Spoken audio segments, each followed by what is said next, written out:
Adiante que não está conseguindo. Esse é um lugar muito especial também, porque nessa vista que vocês estão vendo e o lugar onde estamos, o Monte das Oliveiras, muitas coisas importantes aconteceram e muitas ainda vão acontecer. É tanta coisa que se eu fosse falar nós não íamos sair daqui. Mas eu quero começar pedindo para vocês olharem para a esplanada do templo. Ali é o Monte Moriá. E eu quero começar dizendo para vocês que nós estamos aqui no Monte das Oliveiras, no Oriente, portanto no leste. Do lado de lá, o muro exatamente paralelo a esse, muro ocidental, é onde está o Muro das Lamentações, que alguns de vocês foram ontem, tá?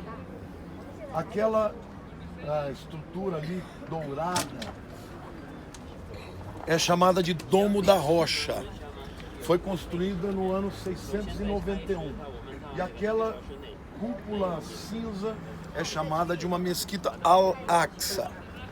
A mesquita de Al-Aqsa, à minha esquerda, é o sul. Para lá fica o norte. Então, para vocês conhecerem os pontos cardeais, né?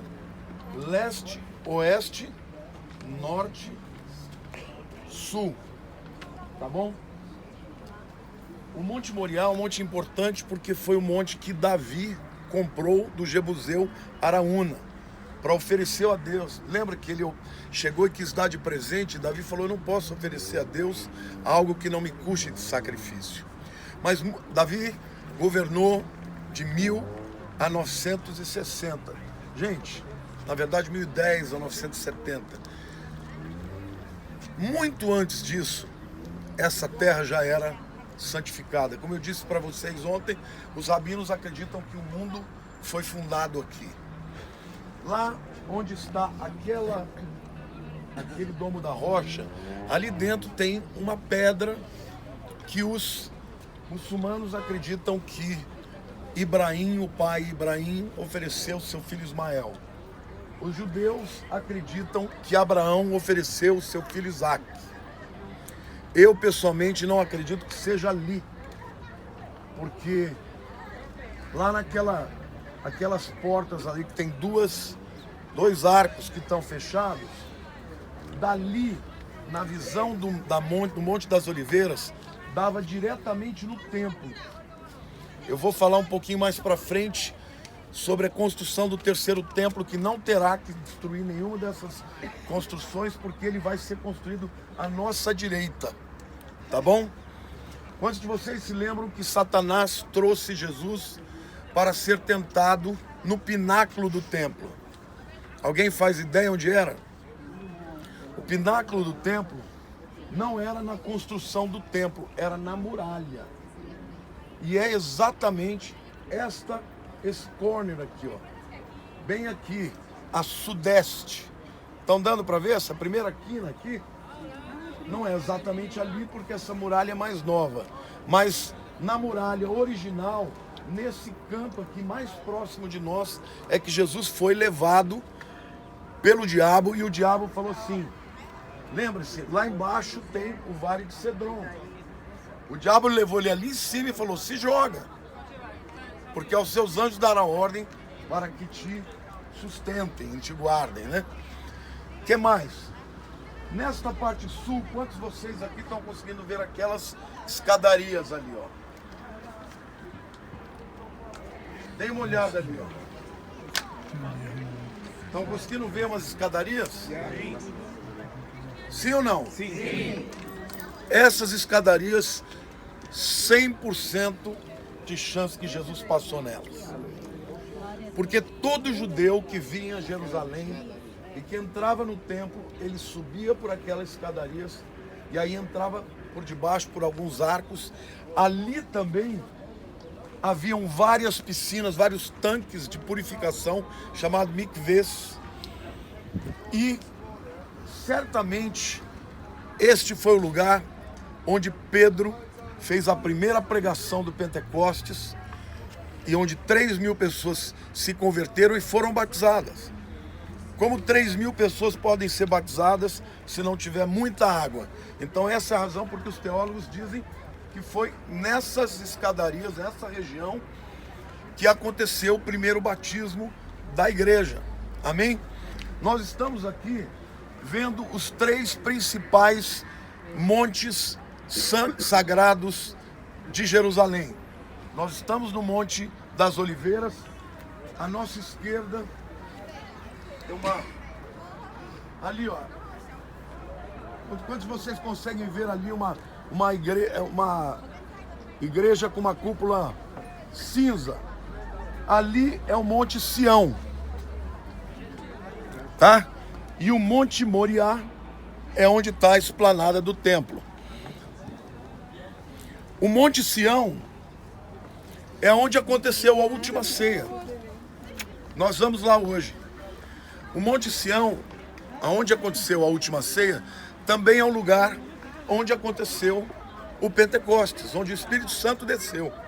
Então, para vocês entenderem, quando Jesus celebrou a última ceia na Páscoa, ele estava no Monte Sião, e ele sai de lá, vem pelo Vale de Non, pelo Vale de Cedron, e aí sobe ali embaixo, onde nós vamos, é o Getsemane, onde ele esteve ali lutando para entregar a sua vida a nosso favor. Na verdade, ele venceu a batalha aqui. Na cruz ele completou a obra. Mas a maior guerra, a maior batalha aconteceu no Getsemane, onde nós vamos. Uma coisa importante também saber.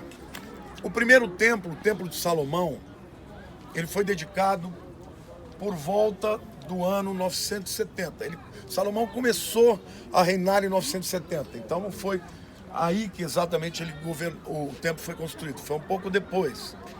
Este templo durou até 586, 587, variam as datas, mas quando Nabucodonosor destruiu o templo de Salomão, o primeiro templo tinha a arca, tinha as tábuas da lei, tinha o vaso de Arão que floresceu, tinha Urim e Tumim.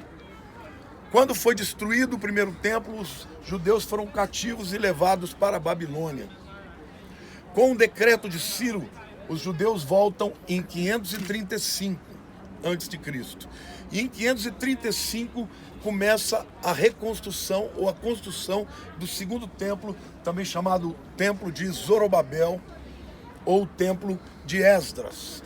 O templo começou em 535 e em 521 ele foi parado por causa de fofocas dos Sambalates e Tobias, que disseram lá para Ciro que Neemias, que Esdras, que os judeus estavam querendo fazer rebelião. Ele parou e voltou depois a ser reconstruído e terminou em 518. Então, em 21 anos, o segundo templo foi reconstruído. Era um templo mais simples, não tinha mais a arca, não tinha mais os 10 mandamentos, não tinha mais a vara de Arão que floresceu e nem o Urim e Tumim. Este segundo templo, ele é o lugar de adoração dos judeus por muito tempo. Quando Herodes o Grande faz um acordo com César, ele era um grande político, um grande construtor, para mostrar o seu poder, ele fez muitas obras e também foi ele quem estendeu toda essa esplanada.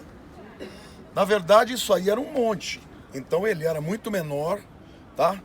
E ele teve que fazer terraplanagem e embaixo dessa estrutura existem arcos de sustentação. É uma construção extraordinária para aquela época. Ele começou a construção no ano 18 a.C. Ele morreu no ano 4 a.C. Mas o templo continuou sendo construído. No tempo de Jesus, ele ainda não havia sido terminado. Ele foi terminado no ano 65 depois de Cristo. Ficou 5 anos pronto e foi destruído no ano 70. Para nunca mais existir. Mas nós cremos que haverá um terceiro templo. Porque a Bíblia promete que vai haver restauração dos sacrifícios. Fala que vai acontecer exatamente isso. As pessoas virão de todo mundo para adorar em Jerusalém. A questão que se põe é o seguinte: vai ter que derrubar essas estruturas? Vão ter que destruir isso aí? Vai dar uma guerra mundial. E é onde eu disse para vocês, quando nós estivermos mais do lado de lá, vocês vão observar que ao olhar do Monte das Oliveiras, por aquelas portas que são chamadas de porta dourada, dava para ver exatamente a porta do templo, exterior do templo. Vocês se lembram quando a Bíblia fala que o véu do templo foi rasgado quando Jesus ressuscitou e quem estava aqui viu? Então, é necessário que o templo não esteja onde está o Dome da Rocha. Ele vai estar à direita. Quando a gente for lá amanhã, eu vou mostrar exatamente onde alguns teólogos dizem que vai estar.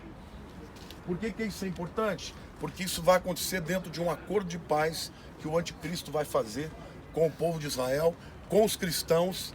Vai ser um acordo de muçulmanos, cristãos e judeus, onde judeus vão ter acesso ao templo na sexta, os muçulmanos na sexta, os judeus no sábado e os cristãos no domingo. Outra coisa importante saber, esta porta dourada, ela não era uma porta utilizada para entrar no templo. Ela era utilizada somente uma vez por ano, pelo sumo sacerdote, que entrava por aquela porta e ia até o templo onde ele ia oferecer o sacrifício no Santo dos Santos. Jesus, durante toda a sua vida, entrou por aquela escadaria lá que nós vimos. Até quando ele foi dedicado aos 8 dias que veio para a circuncisão, ele entrou por ali. Mas teve um dia que ele entrou por aquela porta.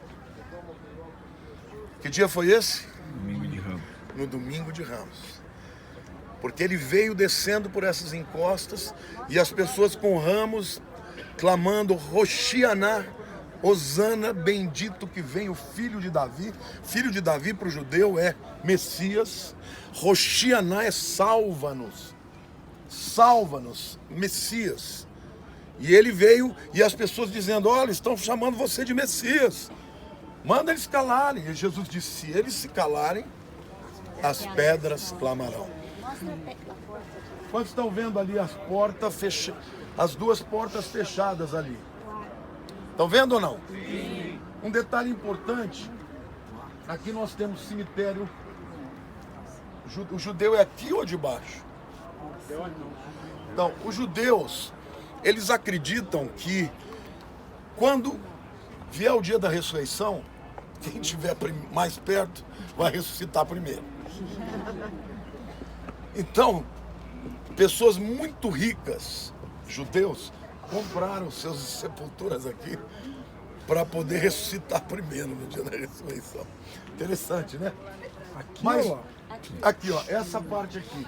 Lá perto da porta dourada tem um cemitério muçulmano. Por quê? Eu quero dizer uma coisa para vocês que é muito interessante.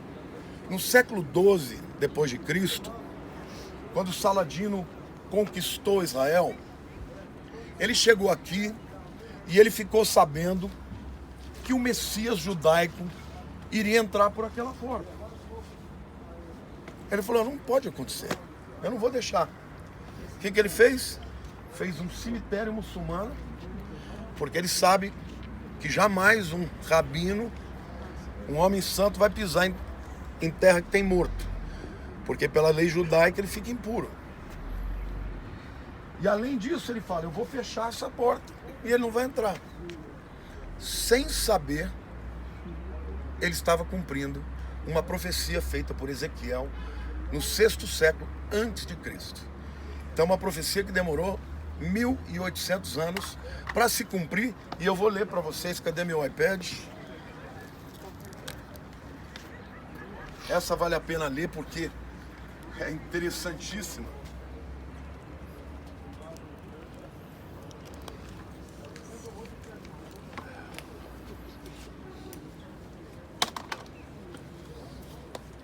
Aliás, eu vou pedir a ajuda para eu economizar minha voz.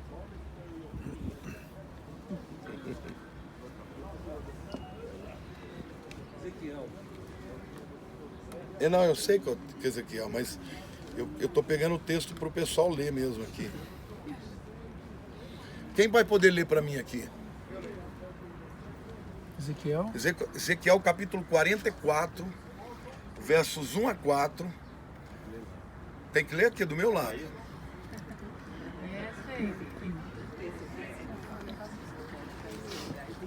E lê, vai, a hora que eu for mandar parar, você para. Então o homem me fez voltar para o caminho da porta exterior do santuário. Por aqui. Aquela porta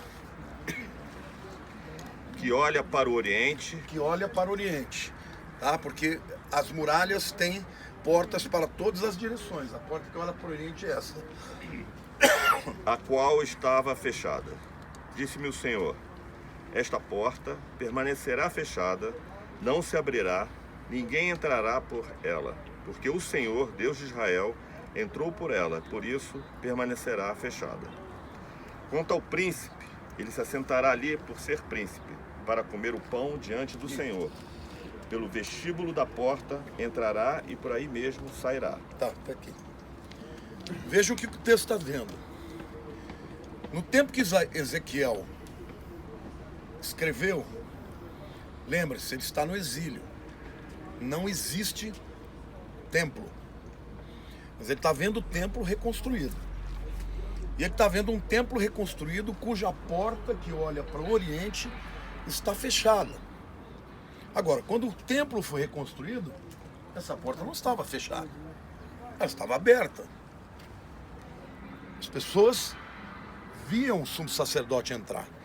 Mas por que essa porta está fechada? Ele está vendo a porta fechada e ele vai explicar por que ela vai ficar fechada. Ele diz assim: disse-me o Senhor, esta porta permanecerá fechada, não se abrirá, ninguém entrará por ela. Por quê?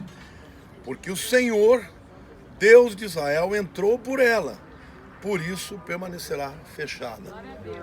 Quem é que entrou por ela, Deus de Israel? Jesus, o Filho de Deus. E ele diz assim: porque ele entrou, ela vai ser fechada. E depois que for fechada, diz: permanecerá fechada.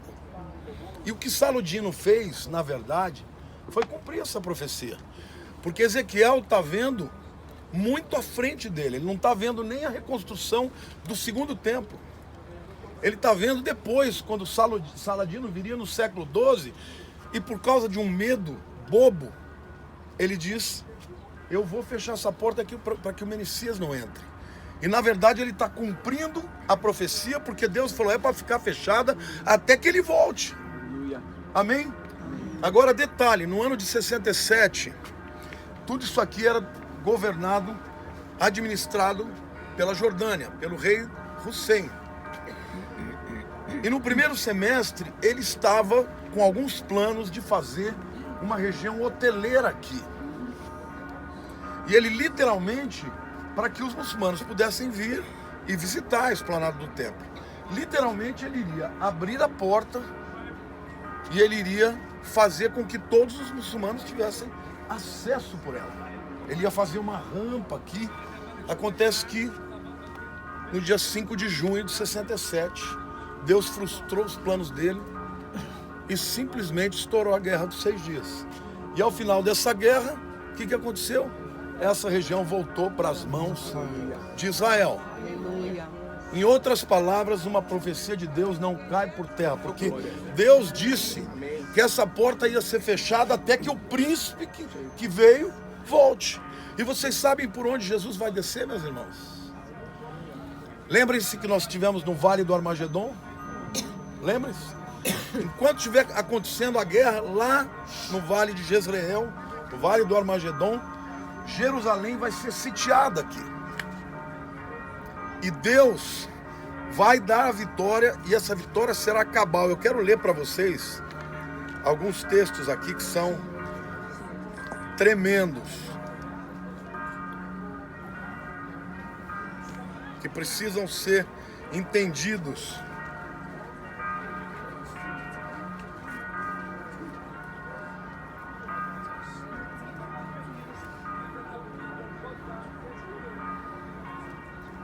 Joel 3, de 1 a 2 diz assim: eis que naqueles dias e naquele tempo em que mudarei a sorte de Judá e de Jerusalém, congregarei todas as nações e as farei descer ao vale de Josafá. O vale de Josafá, queridos, é esse vale que está aqui embaixo, entre o Monte das Oliveiras e o Monte Moriá. Ele é também chamado de Vale de Quidron, ou Vale de Cedron.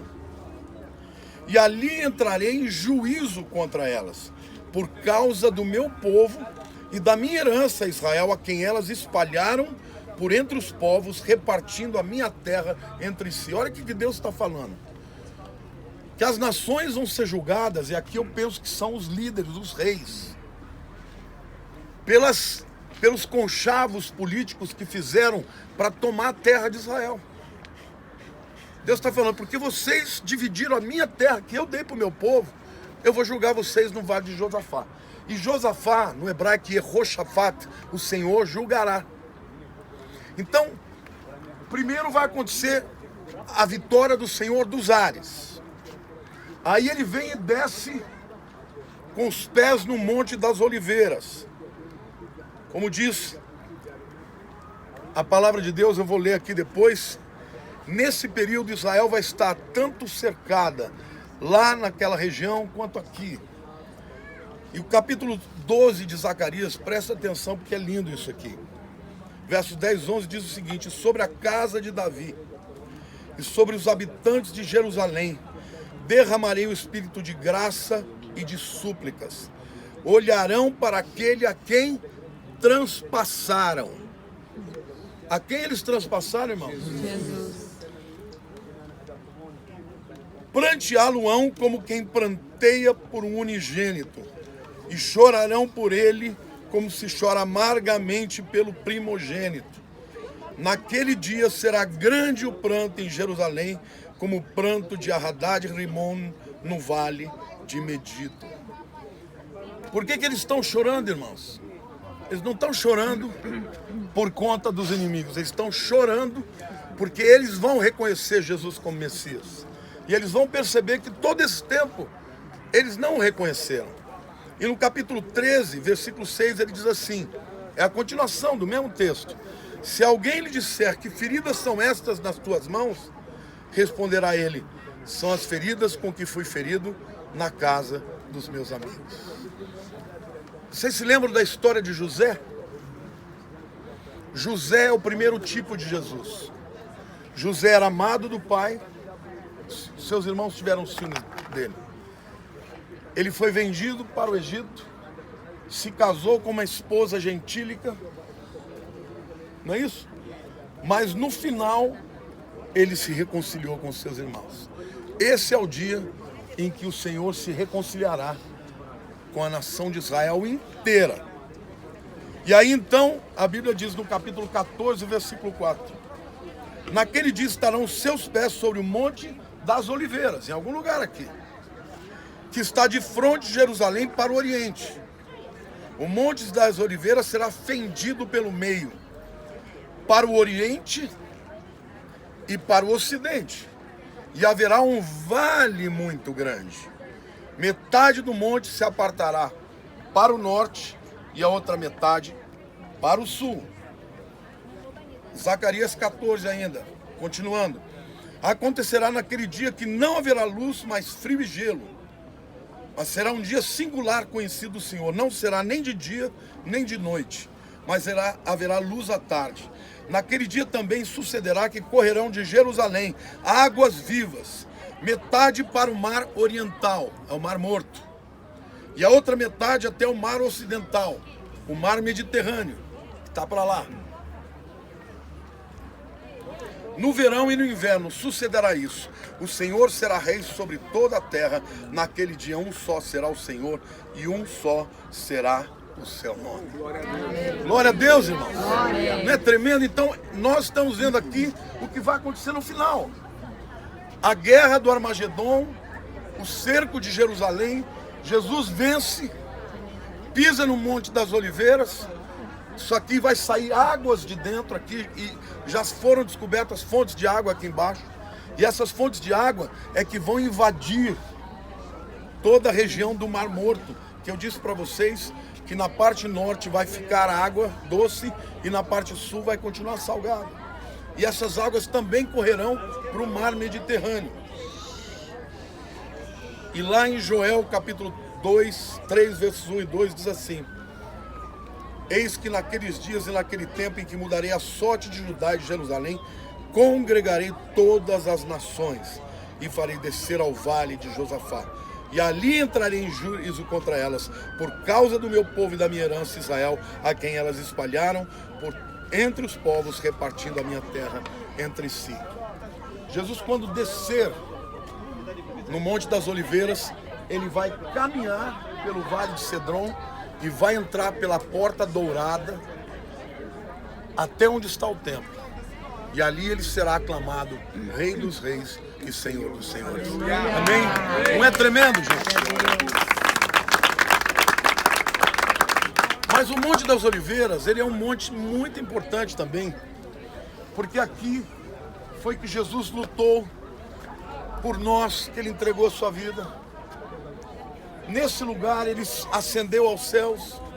Vocês se lembram que quando os discípulos estavam lá reunidos no Monte das Oliveiras, ele foi subindo e eles ficaram boquiabertos, olhando assim. Apareceram 2 anjos dizendo: varões galileus, por que vocês estão tão espantados?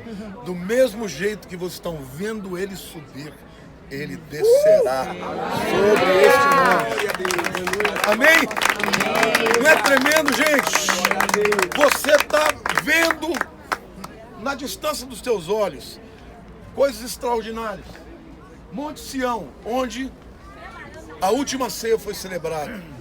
Monte Sião, ali no cenáculo, onde o Pentecostes, o Espírito Santo desceu. A escadaria do sul, onde Jesus sempre passou por ela, e onde 3.000 pessoas se converteram, porque os discípulos cheios do Espírito Santo saíram do Monte Sião e vieram andando e contando, e o povo seguindo, e a multidão foi se juntando, e de repente o povo estava todo ali. Pedro pregou e o povo se entregou. Aleluia. E na primeira mensagem, 3.000 convertidos já desceram as águas. Nas mikvês ali, amém? Amém? Esse é o tempo de avivamento. Amém. Que Deus está fazendo também na nossa vida, na nossa igreja. Amém? Amém? Glória a Deus. Alguém quer? Ah, outra coisa também. Aqui ao sul, nós vamos, se vocês puderem olhar, na frente ali deste lado sul, tem o chamado Vale de Inom. Vale de Inom, no grego, Geena.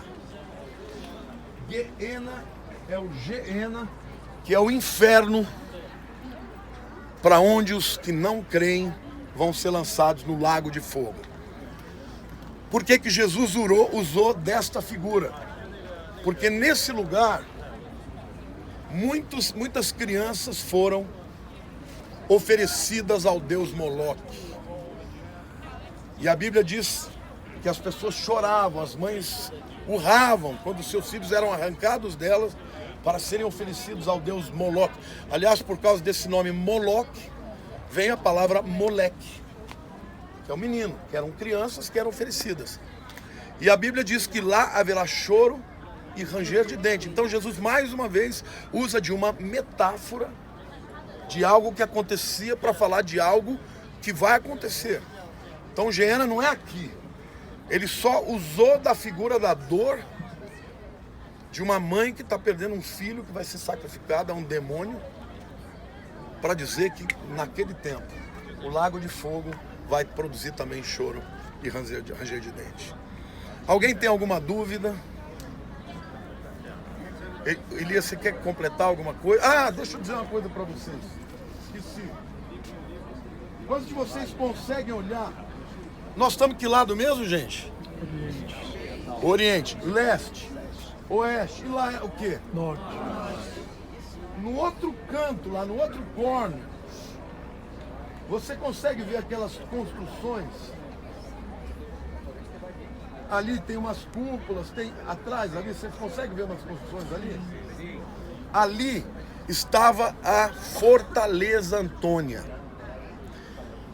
Eu vou dizer para vocês, quando Jesus saiu da ceia, lá no Monte Sião, ele veio até aqui ao Getsemane. E aí então ele foi preso. Dali ele foi levado para a casa de Anás, o antigo sumo sacerdote. Depois ele foi levado para a casa de Caifás, que fica ali no Monte Sião. Hoje tem uma igreja chamada Igreja de São Pedro Galicanto, porque foi ali que Pedro negou a Jesus 3 vezes. Da casa de Caifás ele passou a noite inteira sendo testado e provado.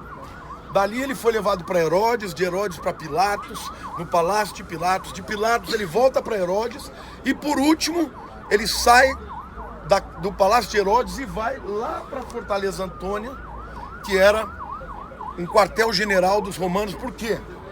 Porque na época em que os judeus vinham para as festas, os romanos tinham muito medo que houvesse convulsão, que houvesse guerra, rebelião.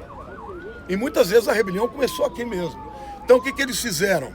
Eles construíram uma fortaleza onde eles ficavam num ponto estratégico, olhando para ver se estava tudo bem. E ali foi que Jesus foi julgado pela última vez por Pilatos, onde ele lava as mãos e onde ele decide entregar Jesus para a crucificação. Dali, daquele ponto lá do outro corner, então Jesus sai para a Via Crucis, até onde ele é crucificado no Gólgota, depois enterrado e ressuscita ao 3º dia. Nós vamos passar lá e vamos ver essas coisas.